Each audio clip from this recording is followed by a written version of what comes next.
जो लगी, जिसके बारे में चार्वाक ने भी एक बात कही, यानी जो अपने तक केवल सीमित करता है, जिसके बारे में उन्होंने कहा था कि यावत जीवेत सुखम जीवेत ऋणम कृत्वा घृतम पिबेत भस्मीभूतस्य देहस्य पुनरागमन कुतः। और यह स्थिति आप लोगों की है, यानी केवल अपने तक सीमित करना। आपका परिवार डेवलपमेंट अथॉरिटी भी उसी का नमूना है। यही है, ये परिवार डेवलपमेंट अथॉरिटी की ये भावना ही इस पर आधारित है, जिसके बारे में स्वामी विवेकानंद ने कहा था कूप मंडूक होना। उन्होंने अपनी कथाओं में, अपने प्रवचन में एक बात को कहते थे कि एक कुएं में एक मेढक था।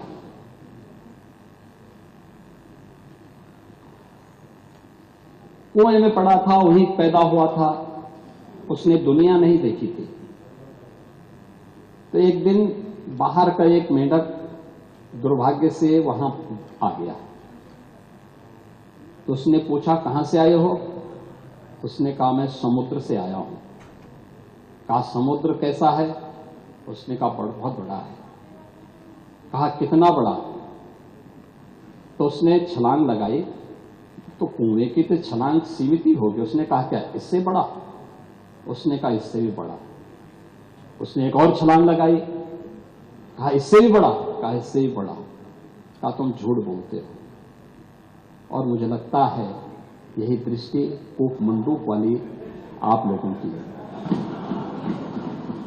दुनिया आगे बढ़ रही है, एक प्रतिस्पर्धा चल रही है, लेकिन आप लोग अभी भी अपने परिवार तक सीमित होना चाहते हैं। और इसीलिए मैंने कहा ना, एक परिवार डेवलपमेंट अथॉरिटी का शिकार आप जब हो चुके हैं, प्रदेश को भी आप वहीं ले जाना चाहते हैं। क्या स्थिति थी 2017 के पहले? 2017 के पहले क्या नहीं है उत्तर प्रदेश में? क्या नहीं था? क्या नहीं था उत्तर प्रदेश में? खन्ना जी ने कल प्रातः संकल्प रखा था, तो उस समय उस संकल्प में उन्होंने कुछ बातें कही थी। कहां थे हम 1947 तक भी, 1950 में भी, 1960 में भी, और कैसे लगातार गिरावट की तरफ गए। ये डिटोरेशन, इसका कारण क्या था? 1990 के बाद क्या स्थिति थी? उसी पर मैं कुछ बात रखना चाहता हूं महोदय, कि विशाल सामर्थ्य के बावजूद नीतिगत उदासीनता के कारण उत्तर प्रदेश लगातार पिछड़ता गया। और एक समय ऐसा भी आया जब 1980 के बाद की गिरावट ने 1990 के बाद विभत्स स्वरूप लिया, और उत्तर प्रदेश जो देश का सबसे समृद्ध राज्य था, और देश का सबसे बीमारू राज्य हो गया। यही प्रदेश है महोदय। इस पूरे विजन डॉक्यूमेंट पर जब हम चर्चा कर रहे थे, तो मुझे 2-3 चीजें देखने को मिली। मैं अभी स्वागत करूंगा आप सबके प्रस्तावों का, और होना भी चाहिए। हर विधानसभा क्षेत्र में विकास होना चाहिए, हर जगह योजनाओं का लाभ मिलना चाहिए, बिना भेदभाव के गरीब कल्याणकारी योजनाओं का लाभ मिले, क्योंकि समावेशी और समग्र विकास की अवधारणा ही विकसित उत्तर प्रदेश और विकसित भारत की संकल्पना को साकार कर सकता है। लेकिन मैं उस विजन को देख रहा था जो विकास की कम, सत्ता की ज्यादा बात है।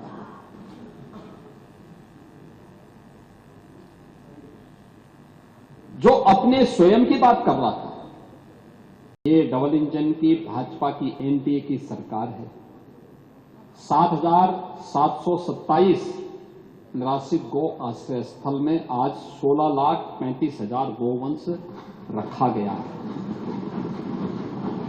मुख्यमंत्री सहभागिता योजना के माध्यम से 2,46,426 गोवंश पशुपालकों को दिया गया है और प्रत्येक गोवंश का 1,500 रुपये हर महीने ये सरकार उन पशुपालकों को उपलब्ध करवा रही है, 50 रुपये प्रतिदिन के हिसाब से। और नंदनी कृषक समृद्धि योजना में डेयरी और दुग्ध उत्पादन हेतु 50% का योगदान भी दे रही है। आपने गाय का दूध पिया, लेकिन गाय के दूध को कहीं भी आपने उसके प्रति कृतज्ञता ज्ञापित कर सकेंगे? आपको तो गौ माता का ही श्राप ले डूबेगा।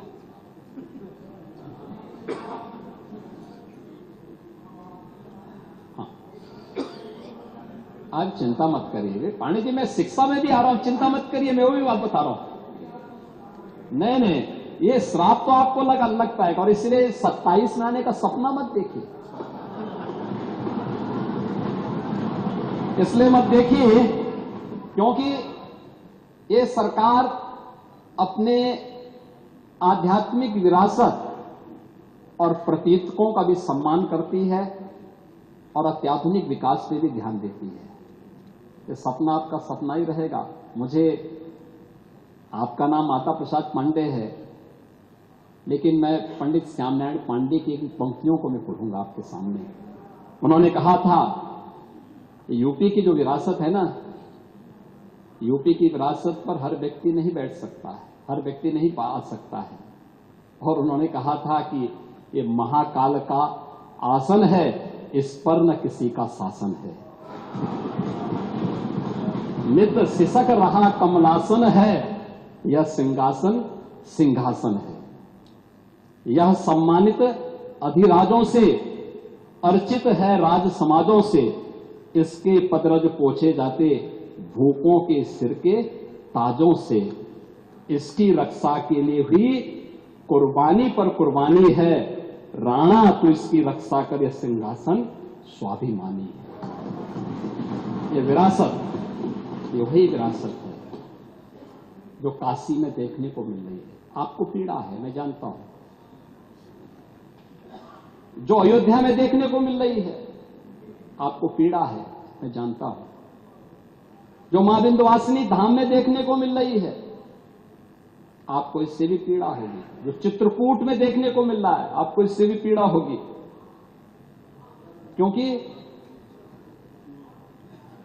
ये मथुरा वृंदावन की भी चर्चा नहीं करेंगे, क्योंकि ये तो पहले 16 में ही बोल चुके थे कि हम लोग दुर्योधन का स्मारक बनाएंगे। और नेशनल हाईवे की जो नेटवर्किंग थी वह भी 12,000 से कम थी। 2 एयरपोर्ट पूरी तरह क्रियाशील थे, 2 आंशिक। औद्योगिक दृष्टि से कनेक्टिविटी की, इसके विस्तार की कोई भी नीति नहीं थी। और 2017 से 25 के बीच जल की भी, थल की भी और नभ की भी बेहतरीन कनेक्टिविटी। आज आप देख सकते हैं प्रदेश के अंदर हम लोग 22 एक्सप्रेस वे पे काम कर रहे हैं।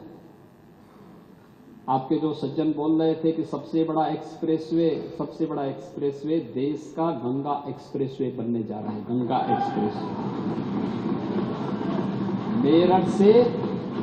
मेरठ से प्रयागराज के बीच, और वे सदस्य मेरठ से ही आते हैं।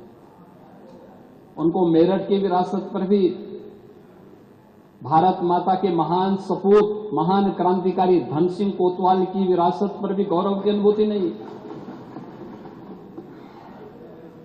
उन पर भी गौरव की अनुभूति नहीं करते। उसी मेरठ को 12 लेन के एक्सप्रेसवे के साथ इस डबल इंजन की सरकार ने जोड़ा। नहीं तो मेरठ से दिल्ली की दूरी आपने 4 घंटे की हुई, आज 45 मिनट में इस दूरी को आप पूरा कर सकते हैं। रैपिड रेल, देश की पहली रैपिड रेल, दिल्ली से मेरठ के बीच दूरी 40 मिनट।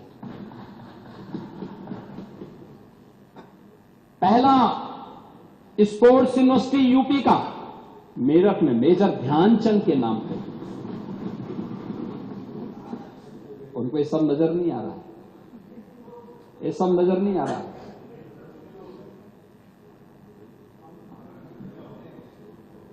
आज के दिन पे हम 7 एक्सप्रेसवे को संचालित कर रहे हैं, 5 निर्माणाधीन है और 10 एक्सप्रेसवे पर हमारे सर्वे के काम चल रहे हैं, जो देश का सबसे बड़ा एक्सप्रेसवे के नेटवर्क के रूप में उत्तर प्रदेश को स्थापित करता है। इन 8 वर्षों में यात्रा पूरी गई है।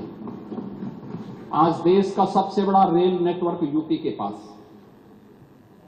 और दादरी में मल्टी मॉडल लॉजिस्टिक हब,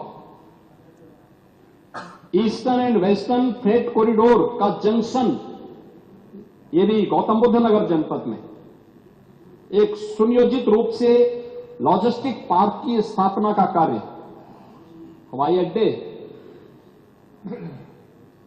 जो 2 क्रियाशील थे, 2 आंशिक क्रियाशील थे। आज प्रदेश के अंदर 16 एयरपोर्ट संचालित हैं, 16। आप लोगों के लिए कल्पना की बात, 5 निर्माणाधीन है और 4 इंटरनेशनल एयरपोर्ट इसमें से संचालित हैं, और 5वां इस वर्ष के अंत तक हम लोग तैयार करेंगे, जो जेवर देश का सबसे बड़ा एयरपोर्ट होगा। हवाई जहाज के मेंटेनेंस, रिपेयरिंग और ओवरहॉलिंग के लिए MRO, इसके निर्माण की कार्रवाई भी हम लोग जेवर के पास करने जा रहे हैं। इंफ्रास्ट्रक्चर में सुधार में केवल हमारी लॉजिस्टिक की लागत को कम करता है, बल्कि निवेश और रोजगार के नए अवसर भी उत्तर प्रदेश के लिए प्रदान करता है। जब स्कूल पेयरिंग की बात, स्कूल मर्जर की बात आ रही थी, उस समय उन्होंने दिखाया एक विद्यालय जो जर्जर स्थिति में है, छात्र नहीं है, और एक विद्यालय ऑपरेशन कायाकल्प के माध्यम से सरकार के आह्वान पर गांव के ही लोगों ने पर्याप्त मात्रा में क्लासरूम,